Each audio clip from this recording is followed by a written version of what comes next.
বিকেল এখন 5টা বাজে। মা মেয়েতে বসে একটু আম কেটে নিয়েছিলাম খাবো বলে, তখনই ফোনের রিংটা বেজে উঠলো। ফোনটা তুলতেই ওপাশ থেকে ভাগনা বলল, মামি চা বানাও, আমরা 10 মিনিটের মধ্যে আসছি। তারপর আর কি তাড়াহুড়ো করে শুভমকে পাঠালাম দোকানে দই আনার জন্য। ভাবলাম এত গরমের মধ্যে বাইরে থেকে আসছে তো একটুখানি ঠান্ডা ঠান্ডা কিছু দিয়ে দইটা আনার পর মৌ লাসিটা বানিয়ে দিল। একটুখানি কেউ হেল্প করলে পর অনেকটাই এগিয়ে যায়। এই পাশে গ্যাসে আমি চায়ের জলটাও বসিয়ে দিয়েছিলাম। এই বছরের মতো শেষ খেজুর গুড় ছিল আমার ঘরে, ওইটুখানি দিয়ে আজকে পায়েস করেছিলাম।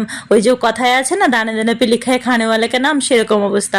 তারপর ওর বাবাকে কল করলাম যে চিকেন নিয়ে আসো, রাত্রেবেলা রুটি আর কষা মাংস করবো। তো ওর বাবা দুটো দেশি মুরগি নিয়ে এসছে আর নিয়ে এসেছিল সাথে জিলাপি। এখানে আমি আটা মাখতে বসলাম চিকেনটা বসিয়ে দিয়ে, আর এখানে আমার কিন্তু দুই ভাগনা বউ, ওরাও কিন্তু ভীষণ ভাবে হেল্প করেছিল। মাংসটা করার পর তারপর রুটি বানানো চালু করলাম। তখন আমার ছোট জার দেওয়ারও আসলো। তারপর এসে ছোট যে একটু রুটিগুলো সেকে দিচ্ছিল। তারপর এই যে সবাই মিলে খেয়ে দিয়ে একটু বসে গল্প টল্প করছিলাম, আর সবার শেষে স্প্রাইট দিয়ে দিনটি শেষ করলাম। তারপর গেলাম ওদের নিচে এগিয়ে দিতে। তো আজকের মতো টাটা।